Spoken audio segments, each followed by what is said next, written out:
नमस्कार दोस्तों, आप सभी का स्वागत है मेरे चैनल कथा सागर में। आज मैं आप लोगों के लिए एक और बाल कहानी लेकर आई हूँ जिसका शीर्षक है जादुई कुआं।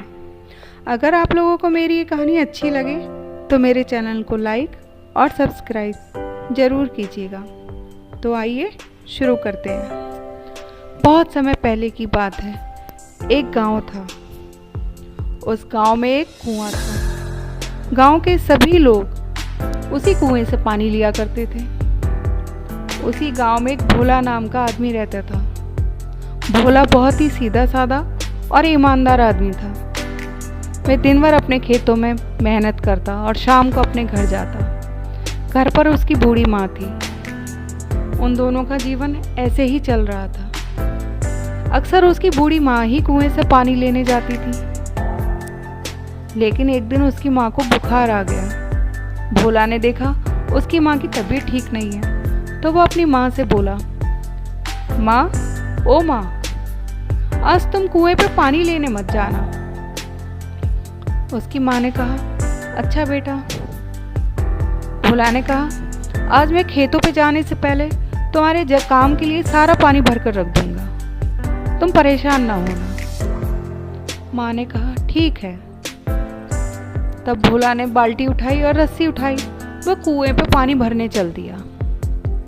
भोला मस्ती में गाता हुआ जा रहा था। सुबह की ठंडी ठंडी हवा चल रही थी। भोला कुएं पर पहुंचा। उसने रस्सी में बांधकर बाल्टी को कुएं में डाला। उसने पानी भरा और उसने रस्सी को ऊपर खींचना शुरू किया। अचानक उसकी रस्सी में से बाल्टी खुलकर कुएं में गिर गई। भोला बहुत उदास हुआ और दुखी होकर रोने लगा।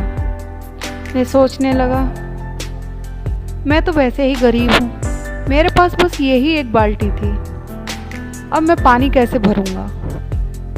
वहाँ घर पर मेरी माँ बीमार है। उसकी कुछ समझ में ना आया और वो वहीं बैठकर रोने लगा। थोड़ी देर में उस कुएं में से आवाज आई, कौन है, क्यों रोते हो। भोला ने इधर उधर देखा, उसे कोई ना दिखाई दिया। वो फिर से रोने लगा। कुएं में से फिर वही आवाज आई, अरे भाई, क्यों रो रहे हो, क्या हुआ है, कौन हो तुम। अब भोला ने ध्यान दिया कि ये आवाज तो कुएं के अंदर से आ रही है। भोला डर गया। भोला ने सोचा, कुएं में से कौन बोल रहा है, कहीं कोई भूत तो नहीं। लेकिन कुएं में से फिर आवाज आई, डरो मत। भोला ने सोचा, इसे कैसे पता कि मैं डर रहा हूँ। भोला ने डरते हुए कहा, कौन हो तुम और कुएं में क्या कर रहे हो, जो भी हो सामने आओ। तभी कुएं में से एक देवता बाहर निकले।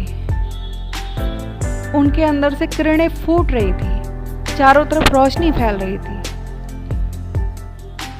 भोला ने उनको हाथ जोड़कर नमस्कार किया और बोला, मेरी बाल्टी कुएं में गिर गई है, मेरे पास बस एक ही बाल्टी है। उस बाल्टी के बिना मैं कैसे पानी अपने घर ले जाऊंगा, वहां मेरी बूढ़ी माँ बीमार है। और ऐसा कहकर वो फिर से रोने लगा।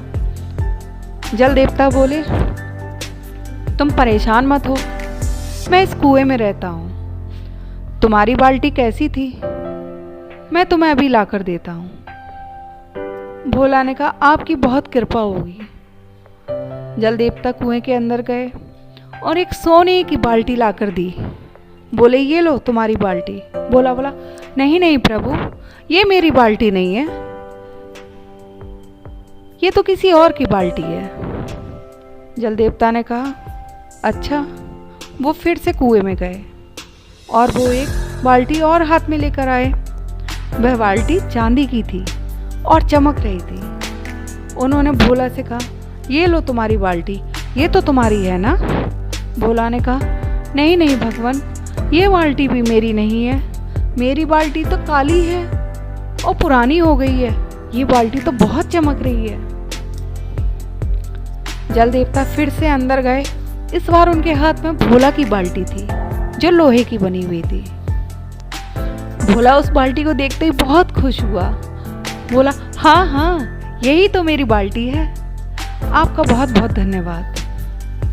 जल देवता उसकी ईमानदारी से बहुत खुश हुए। जल देवता बोले, भोला तुम बहुत ही ईमानदार हो, मैं तुमसे बहुत खुश हूँ। ये लो, ये तीनों बाल्टी तुम ले जाओ, इससे तुम्हारी गरीबी दूर होगी। और खुश होकर जल देवता ने उसे वो सोने चांदी की बाल्टियाँ भी दे दी। इस तरीके से भोला खुशी खुशी उन बाल्टियों को लेकर अपने घर गया। तो देखा आपने ईमानदारी का फल कितना अच्छा होता है। तो बच्चों, हमें हमेशा ईमानदार ही बने रहना चाहिए। धन्यवाद।